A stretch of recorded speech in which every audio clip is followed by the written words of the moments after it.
நவராத்திரி பெருவிழா. மனுஷன் அதிகமாக பயன்படுத்துகிற வார்த்தையே என்ன வார்த்தை? எப்போ பார்த்தாலும் கவலை கவலை கவலை. பிரச்சனைகள் சூழுகிற போது கவலைன்னு சொல்கிறான். அந்த கவலைன்ற வார்த்தையில் நடு எழுத்து எடுத்துருங்க. கவலை எழுதி பாருங்கள், நடு எழுத்து எடுத்துருங்க.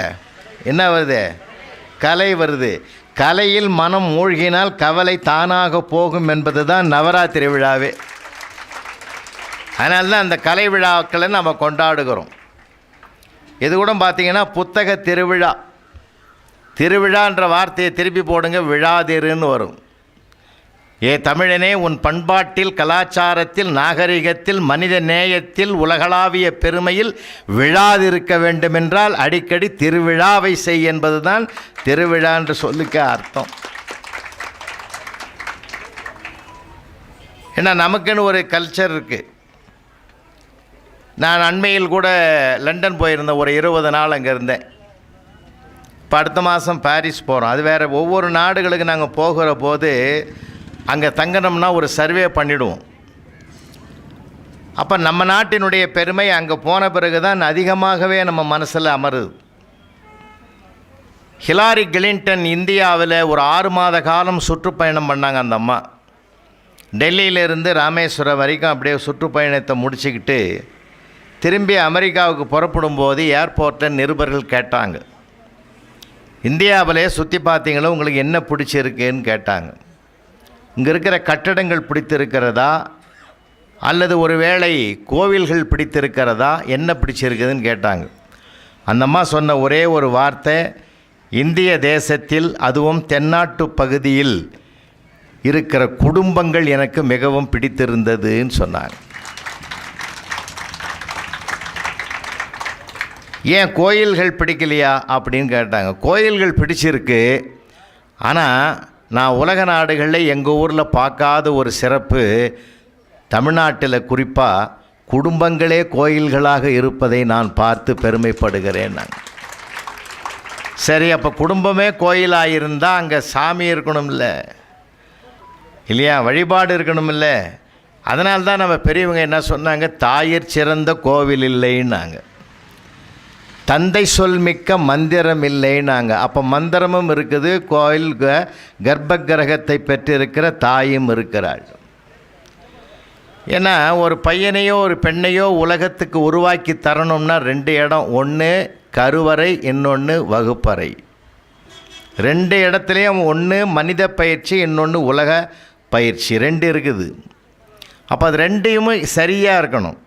அதனால்தான் நம்ம நாட்டில் ஒரு பொன்மொழி உண்டு, மாதா பிதா குரு தெய்வம்.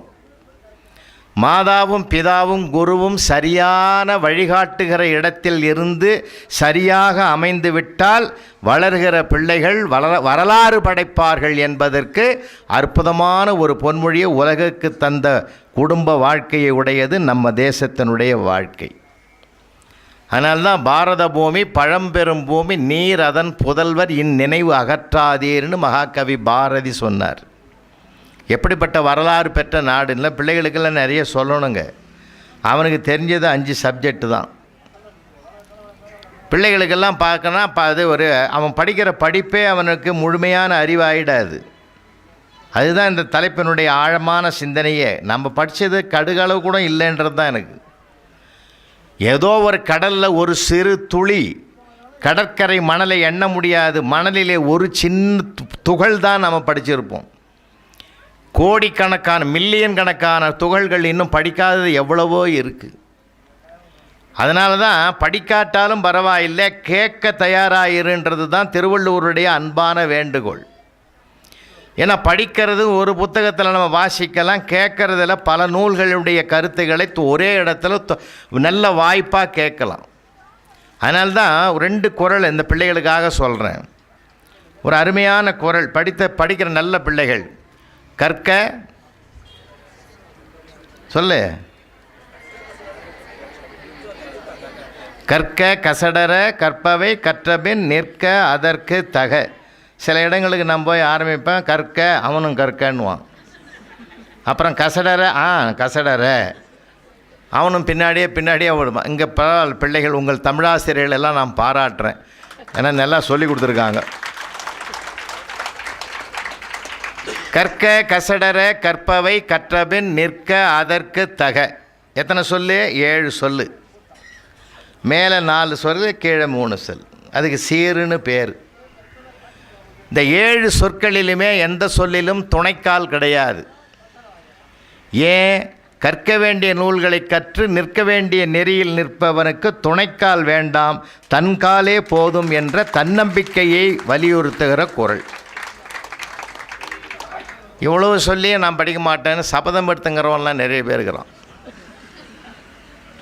இல்லையா?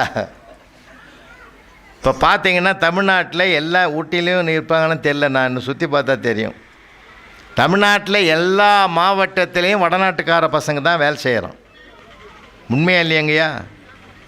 இங்கேயும் அது தானே? பரவாயில்ல, அவன் இல்லாத இடமே இல்லை. இன்னும் பட்டிமன்றத்துக்கு தான் அவன் வரல. இன்னும் கொஞ்சம் நாளில் கொஞ்சம் பயிற்சி கொடுத்தா ஒரு 10 மேடையில் வந்தான்னா 11வது மேடையில் உட்காந்துருவான். உண்மையில் சார், அவன் நம்மளை விட தமிழ் நல்லா பேசுகிறான். இனிமேல் கவர்மெண்ட் ஆணையை போட வேணாம், நாமே ஹிந்தி படிக்க வேண்டிய அவசியம் வந்துடுது. ஏன்னா அவனை வேலை வாங்கிறதுக்கு சட்னி கொண்டாடலாம், சாம்பார் கொண்டாடுறான் சட்னி.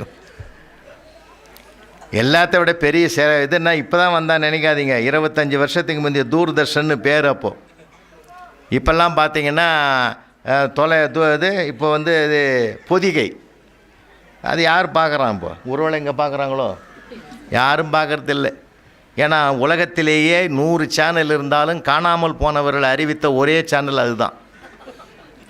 காணாமல் போனவர்களை காட்டி காட்டி அதுவும் காணாமல் போயிட்டு போ. அப்போல்லாம் பார்த்தீங்கன்னா வெள்ளிக்கிழமை ஒளியும் வரும். எங்கள் ஊர் கோயில் குருக்கள் கூட பொழுதோட கதவை சாதிட்டு போடுவார். ஏன்னா இதோட அடுத்த வாரம் வெள்ளிக்கிழமை தான். அபூர்வமாக இருந்த பொழுது அத்தனையும் ஆசையாக இருந்தது. மலிவாகிவிட்ட பிறகு அத்தனை ஆசைகளும் மறைந்து போய்விட்டது. இப்போ எந்த சேனலில் வச்சாலும் நமக்கே வெறுப்பாக இருக்குது சார். அது ஏன் கேட்குறீங்க? இப்போது நம்ம இந்த ஒரு சீரியல், நான் எப்போயாவது வீட்டில் இருந்தேன்னா உட்காந்து சீரியலை பார்ப்பேன். தொடர்ந்து ஒரு சீரியலை பார்த்துக்கிட்டே வருவேன். அந்த சீரியலில் ஐஏஎஸ் எழுத போகுது. அப்போது ஐஏஎஸ் எழுத போகும்போது அப்பப்போ என்ன பண்ணுறாங்க, அதை படித்து எழுதுறதே பெரிய விஷயம். அதை படிக்காத விட தேர்வு எக்ஸாமினேஷன் எழுத விடாமல் தடுக்கிறது ஒரு கூட்டம்.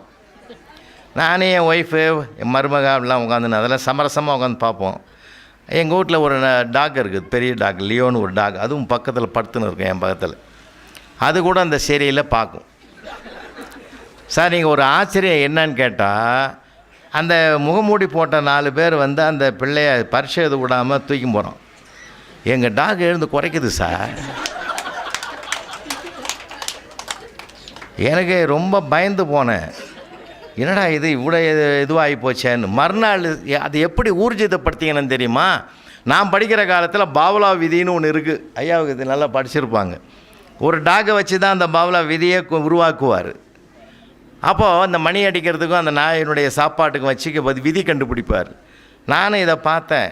சரின்னு அதை கவலைப்படாத விட்டுட்டேன். ஆனால் மறுநாள் கரெக்டாக 7 மணிக்கு அது உட்காந்துங்க சார் டிவி முன்னாடி. வைங்கடான்னு சொல்கிறதுக்கு அதுக்கு வாய் வரல.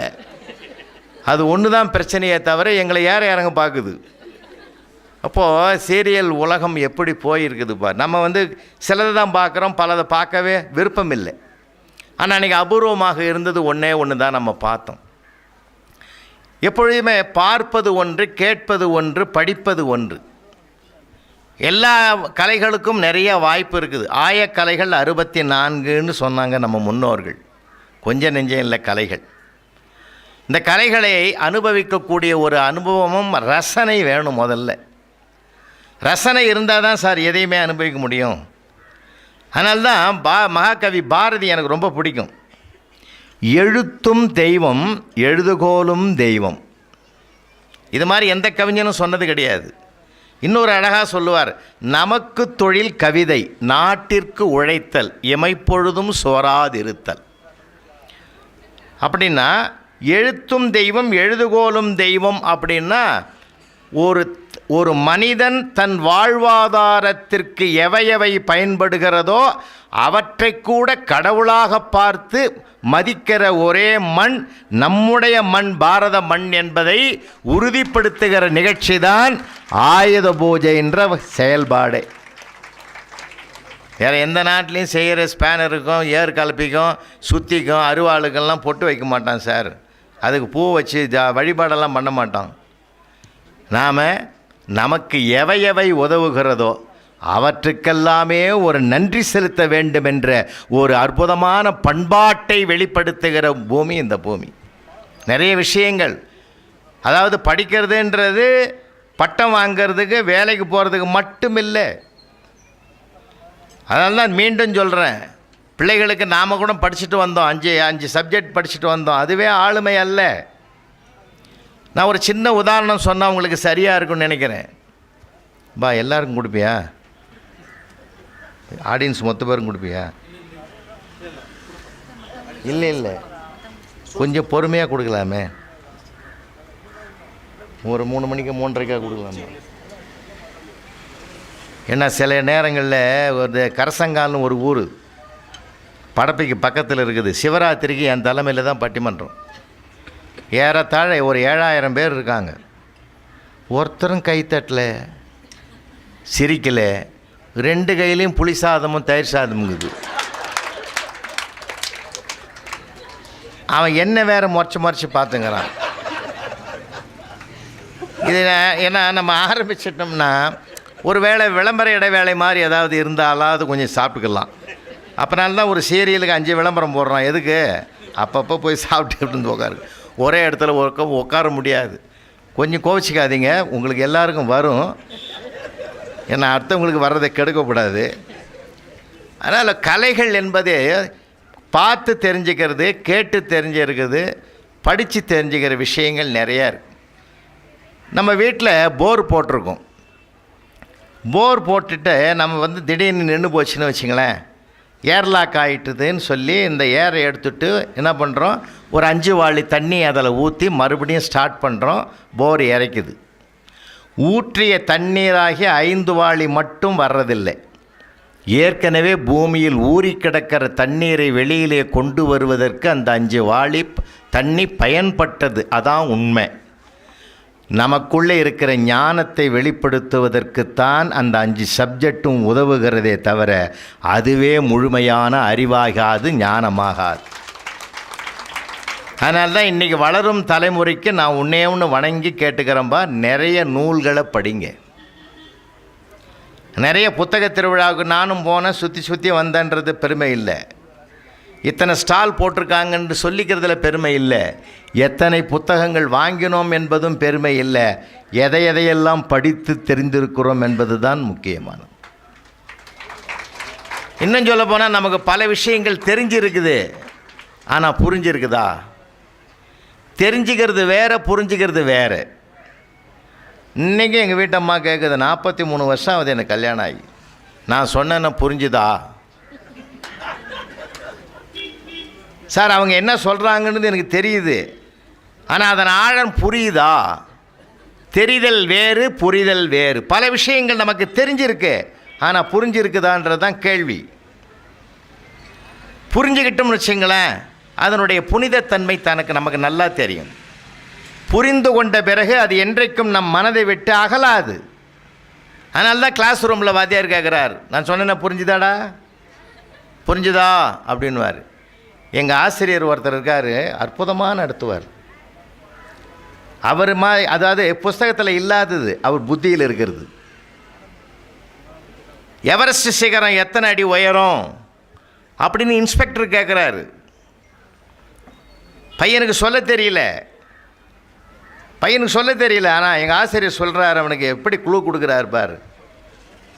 8 எட்டா போனால் 4 எட்டில் போகலான்டா, தெரியாதா உனக்கு?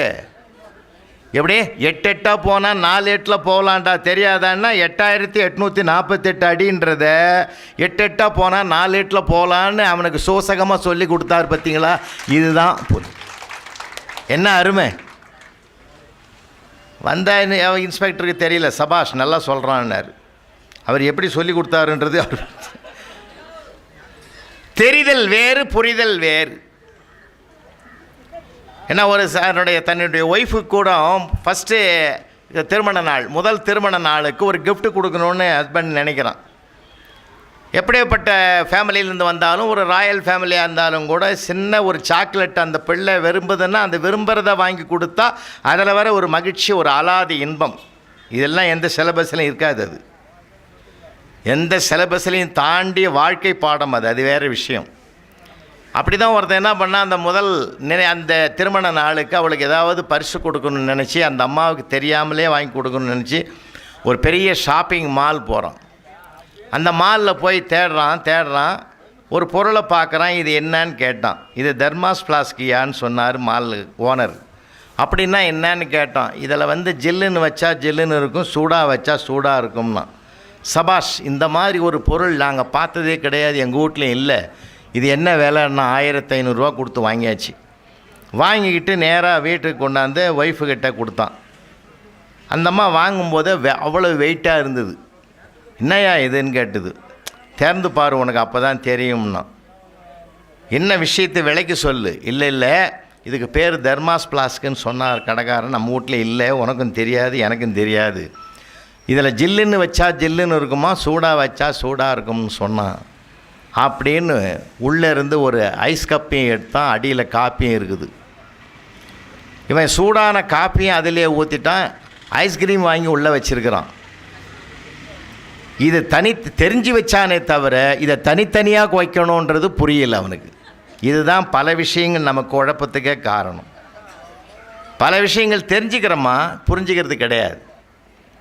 தெரிந்து கொள்வது வேறு, புரிந்து கொள்வது. அதனால்தான் வான் கலந்த மாணிக்க வாசக நின் வாசகத்தை நான் கலந்து பாடுங்கால் நற்கருப்பம் சாற்றினிலே தேன் கலந்து பால் கலந்து செழுங்கனித்தீன் சுவை கலந்து ஊன் கலந்து உயிர் கலந்து உவட்டாமல் இனிப்பதுவேன்னு அருட்பிரகாச வள்ளலார் திருவாசகத்தை தான் வாசித்த முறையை அழகுபட சொல்கிறார். நான் ஒரு புஸ்தகத்தை எடுத்துக்கிட்டேன், நான் வேறு அது வேறு இல்லை, ரெண்டும் இரண்டரை கலக்கணும். அதான் ஒரு எழுத்தாளனுடைய பெரிய பெருமையே. அதுதான், அங்கே தான் வெற்றி அடைகிறோம். நம்ம அந்த மாதிரி எத்தனை புத்தகத்தை படிச்சிருக்கிறோம். நிஜமாக பிள்ளைகளுக்கு அந்த வாய்ப்பு இப்போ இன்னும் வரல. அதுக்கு தான் சொல்கிறேன், ஒரு குறிப்பிட்ட நேரம் 1 மணி நேரமாவது ஜென்ரல் நாலேஜை வளர்த்துக்கிறதுக்கு பல வேறு புத்தகங்களை படிங்க. பாட புஸ்தகம் மட்டும் பட்டம் மார்க் வாங்கிறதுக்கு தான். மார்க் வாங்கிறதுக்கு 5 சப்ஜெக்டு, மதிப்பு வாங்கிறதுக்கு தான் லைப்ரரியே உங்களுக்காக காத்திருக்கு. நிறைய படிக்கணையா, நிறைய படிக்கணும். உலக செய்திகள்லாம் நிறைய தெரியணையா, நிறைய விஷயங்கள் தெரியணும். பண்பாடு இல்லாத கல்வி நிறைய உருவாகி போச்சு இப்போது. அதுக்கு நம்ம பிள்ளைகள் மட்டும் காரணம் இல்லைங்க. பிள்ளைகள் மட்டும் காரணம் இல்லை, பெற்றோர்களாகிய நாமும் தான், சமுதாயமும் காரணம். இன்னைக்கு அந்த காலத்தில் என்னென்ன சொல்லி கொடுத்தோம், இப்போ அதெல்லாம் கிடையாது, இப்போ எல்லாம் போயிட்டுது. நான் பிள்ளைகளை மட்டும் நான் குறை சொல்ல மாட்டேன். ஏன், அவன் சமூகம் என்ன மாதிரி சமூகம் மாறி கிடக்குது. அவன் படிக்கலை, அவன் உருப்படலை, அவன் சரியில்லைன்னு ஒருபோதும் என் தேசத்து இளைஞர்களை குறை சொல்லவே வேண்டாம் என்று உங்களை நான் அன்போடு கேட்டுக்கொள்ளுகிறேன். அவன் சரியாக தான் இருக்கான். இப்போ நாங்கள்லாம் ஐயா இருக்கிறார், ஜெயராம் ஐயா இருக்கிறார், ஐயா இருக்கிறாங்க, நாங்களாம் இருக்கிற போது, சின்ன பிள்ளைய படிக்கிற போது எங்களுக்கு இவ்வளவு தொந்தரவே கிடையாதுயா. எந்த இடையூறு இருந்தது எங்களுக்கு? டிவி இருந்ததா, செல்ஃபோன் இருந்ததா? ஒரு செல்ஃபோன் போதுமே, ஒரு செல்ஃபோன் போதுமே. இது நல்ல கருவி தான். ஆனால் அவசியத்துக்கு பயன்படுத்தாமல் அனாவசியத்துக்கு பயன்படுத்துகிற ஒரு கருவியாக மாறி போச்சா இல்லையா? அது அதில் இல்லாததே கிடையாது உலகத்தில். 1000 தொந்தரவுகள் இருக்குது அதில். இதையும் மீறி என் தேசத்து பிள்ளைகள் உலக நாடுகளில் எல்லாம் கொடிகட்டி பறக்கிறான்னா அவனை நம்ம பாராட்டத்தான் செய்வேன். நான் பாராட்டணுமா அந்த பிள்ளைகளை? என்ன அருமையாக. ஏன்னா அவங்ககிட்ட அவன் படிக்கிறது இப்போ கொஞ்சம்தான், எவனுடைய வாழ்வாதாரத்துக்கு தேடி படிக்கிறான். ஆனால் அவன் படிக்க வேண்டியது நிறைய இருக்குது. அவனை மட்டும் குறை சொல்லி பிரயோஜனம் இல்லை. நம்மளுடைய ஜென்ரேஷன் சமூக மாற்றங்கள் எவ்வளவு இருக்குது. நிறைய பிள்ளைகளை நான் பார்ப்பேன், இங்கே நல்ல பிள்ளைகள் தான் நல்லா இருக்கான். எங்கள் ஊரில் விவசாயி தான் விவசாயம் பண்ணும்போது வரப்ப அண்டை கழிப்பான். சைடில் 2 சைட்லையும் கழிச்சு விடுவான். நடுவில் புல் நல்லா ஜாம்னு வளரும். இப்போ அவனும் சைடில் 2 பக்கமும் அண்டை கழிச்சுக்கிறான். நிறைய இந்த வைக்கப்போர் போட்ட மாதிரி மேலே வச்சுன்னு வரான் சென்னையில். அவன் மேலே தப்பில்லை. அதை ஏதோ ஒரு நார்த் இந்தியன் நடிகன் நடிச்சிட்டான், இந்த மாதிரி வைடான்னு இவனும் வைக்க ஆரம்பிச்சிட்டான். ஏன்னா பார்ப்பது எப்படி பதியுதுன்றதுக்காக சொல்ல வரேன் சார். நாங்கள்லாம் எங்கள் அப்பா போய் கேட்டார் சார், எனக்கு சின்ன பிள்ளையாக இருக்கும்போது எனக்கு கூட வச்சுக்கிட்டு ஜவுளி கடையில் கேட்டார், கிழியாத பேண்ட்டு துணியாக கொடுன்னார். அவன் எவ்வளோ ஓணுன்னா 1.5 மீட்டர் கொடுன்னார். அப்போவே நான் கேட்டேன், கிழியாத துணி கேட்டார், நீ எப்படி 1.5 மீட்டர் கிழிச்சு கொடுப்பேன்னு. அப்போ எங்கள் அப்பா சொன்னார், அதிக பிரசங்கித்தனமே பேசாதரான்னார். அப்போ கிழியாத பேண்ட்டு போட்ட காலம் எங்கள் காலம். இப்போ கிழிஞ்ச பேண்ட்டு போட்டுன்னு சுற்றின்னு வரான். 2 முட்டிலையும் கிழிச்சு விட்டுக்கிறான், இந்த பக்கம் சைட்லையும் கிழிச்சு விட்டுக்கிறான். அதில் வேற பெரிய சிக்கல் என்னன்னா, கிழியாத பேண்ட்டை விட கிழிஞ்ச பேண்ட்டு தான் விலை அதிகம். இப்போ நான் என்ன கேட்குறேன், அவன் எந்த சமூகத்தில் வலம் வரான்? அப்போ அவனை மட்டும் குறை சொல்லி போகிறோம். சமூகம் மாறணும். சமூகம் தன்னை மாற்றிக்கொள்ள தயாராக இருந்தால் அவனும் தன்னை மாற்றிக்கொள்ள தயாராக இருப்பான். ஏன்னா எல்லா நாடுகள்லையும் போய் பார்த்த உண்மையை சொல்கிறேன். அங்கே நம்ம குறிப்பாக தமிழ்நாட்டு பிள்ளைகள் மிக மிக 2 விஷயத்தில் அங்கே சிறப்பாக இருக்கிறார்கள். ஒன்று நம்பிக்கையை பெற்றிருக்கிறார்கள், இன்னொன்று நன்றாக உழைப்பவர்கள் என்ற பெயரையும் பெற்றிருக்கிறார்கள். இங்கே தான் நமக்கு கொஞ்சம் தலைகீழ இருக்குது. எதுக்காக சொல்கிறேன்னா, இன்றைக்கி இருக்கிற நிலைமை, படிப்பு என்பது ஒரு பரந்துபட்ட ஞானத்தினுடைய வெளிச்சத்தை தரக்கூடிய வல்லமை வாய்ந்தது. இன்னும் சொல்ல போனால் சாதாரணமானதில்லை. ஆரம்பத்தில் நான் சொன்னேன், கருவறை வகுப்பறைன்னு 2 சொன்னேன். ஒரு காலத்தில் அம்மாவும் அப்பாவும் படிக்காதவர்கள், குடும்பத்தில் 4 பிள்ளைங்க இருந்தால் 2 படிக்கும், அது 2 படிக்காது. எங்கள் பெரியப்பா கள்ளங்கபடம் இல்லாத மனுஷையா, 16 பசங்க அவருக்கு. எவனோ கல்யாணத்தில் வாழ்த்திட்டு இருக்கிறான் அவர் காதுபட, 16 பெற்று பெருவாழ்க வாழ்கன்னு. அதை நிறைவேற்றிட்டார். இத்தனைக்கு அவர் போஸ்ட் மாஸ்டர், வெளியிலையும் டெலிவரி உள்ளேயும் டெலிவரி. யாராவது பையன் அந்த அவருக்கு 10 பையன் 6 பொண்ணு. ஒரு பையனை பார்த்து இது பையன் பேர் என்னான்னு கேட்டால் தெரியாது அவருக்கு. எங்கள் பெரியம்மாவை தான் கூப்பிட்டு கேட்பார், இந்த 8ஆம் நம்பர் பையனுக்கு பேர் கேட்குறாங்க சொல்லுன்னுவார். எதுக்கு நான் இதை நினைவுபடுத்துகிறேன்னா, அத்தனை பிள்ளைகள் இருந்த காலத்துலேயும் அவங்க கவலைப்பட்ட வரலாறு இல்லைங்க. 100 ரூபாய் சம்பளம் 1000 ரூபாய் வாழ்க்கை. இன்றைக்கி 1000 ரூபாய் சம்பளம் 100 ரூபாய் வாழ்க்கை கூட நம்ம வாழலைன்றது தான் என்னுடைய ஆதங்கம்.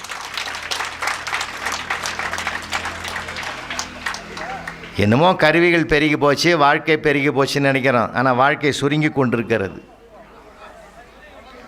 அதனால தான் நான் அதை படிக்கணுன்றேன். எத்தனை படிக்கிறது சாதாரணமான விஷயம் இல்லை. ஒரு மனிதனை படிக்கணும்,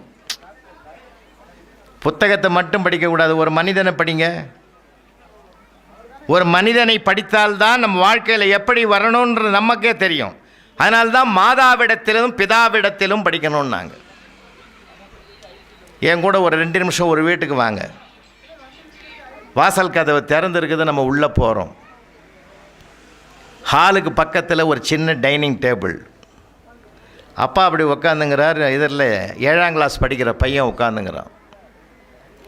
அம்மா அடுப்பங்கரையில் விறகு அடுப்பு, சிலிண்டர் கிடையாது, விறகு அடுப்பு. அதில் ரொட்டி தயார் பண்ணுது அந்த அம்மா. உடம்பு வேற ஜலதோஷம் பிடிச்சிருக்கு. அந்த ரொட்டியை கொண்டாந்து தட்டில் வைக்கிறாங்க. அப்பா தட்டில். பிள்ளை பார்க்குறார், கண்ணை மூடுறார். ஏன் அவ்வளவு கரேர்னு தீஞ்சு போச்சு அது. என்னப்பா இவ்வளோ கரேர்னு இருக்குது அப்படின்னார். ஆனால் அப்பா அவனுடைய பதில் என்ன தெரியுமா? அம்மா காதுபட சொல்கிறார், அம்மாடி ரொட்டியை ரொம்ப முருகலாக பண்ணிட்டியோ, சூப்பர், அருமையாக இருக்குது, எங்கேயும் கிடைக்காது இது மாதிரி. முருகல்னார். பிள்ளை சொல்கிறான், கருகல் நீ முருகல்ன்றேன்.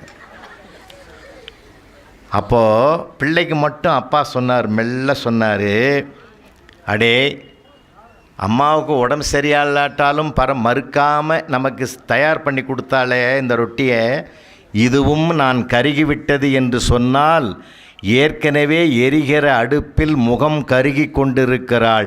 இந்த வார்த்தை அவளை மனம் கருக வைத்துவிடும். மனம் கருகுகிற வார்த்தையை சொல்லக்கூடாது.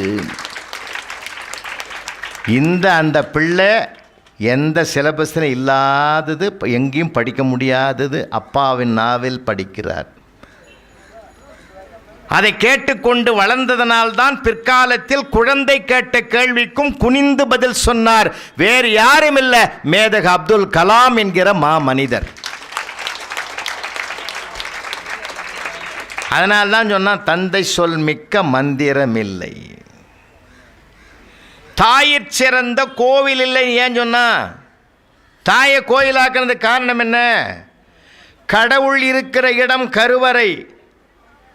ஒவ்வொரு தாயினுடைய உள்ளே ஒரு உயிர் உருவானதும் அதுவும் கருவறை. தாயின் வயிற்றில் இருக்கிற அந்த கருவறையில் ஒரு சீவன் இருக்கிறது.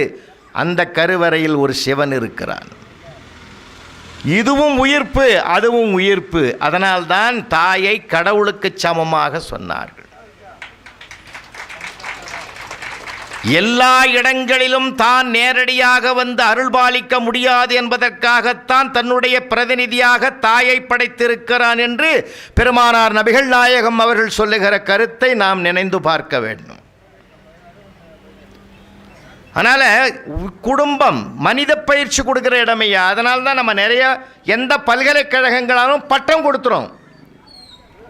ஆனால் குடும்ப வாழ்க்கை மட்டும்தான் மனித பயிற்சி கொடுக்கும். இது இல்லை, இன்னைக்கு இல்லை. அதுதான் வருத்தத்தோடு சொல்கிறேன். அதை நம்ம சொல்லாமல் சொன்ன பாடம் அதெல்லாம். நல்லா நினைவு இருக்கும் பெரியவங்களுக்கு. உள்ளங்கையை நீட்டுவாங்க குழந்தையாக இருக்கும்போது, முழங்கையை வைப்பாங்க. பப்பு கடைன்னு ஒரு விளையாட்டை ஆரம்பிப்பாங்க.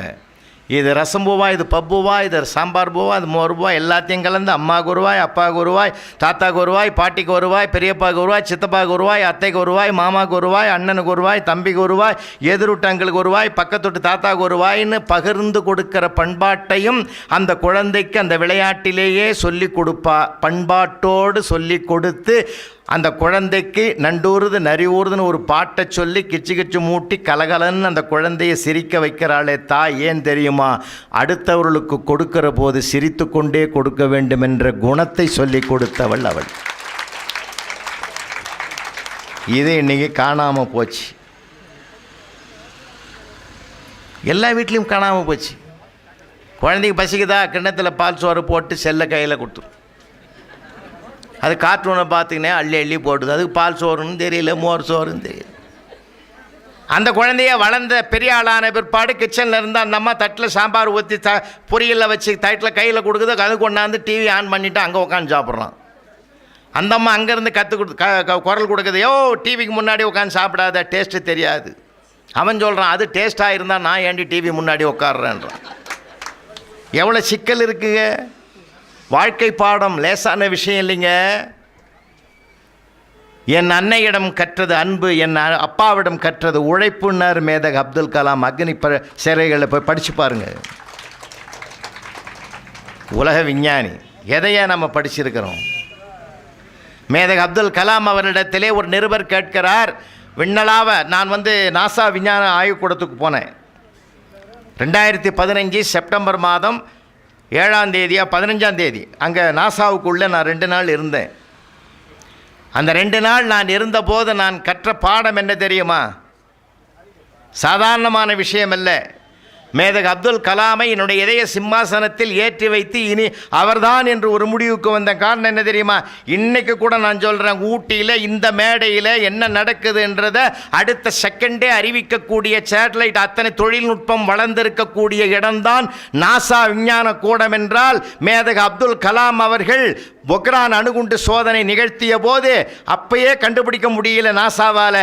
45 மணித்துளிகளுக்கு பிறகுதான் அதனாலேயே கண்டுபிடிக்கப்பட்டது என்றால், அதனால்தான் வல்லரசாகும் இந்தியா என்று மறுநாளே அமெரிக்கா வாய் திறந்து சொன்னான்.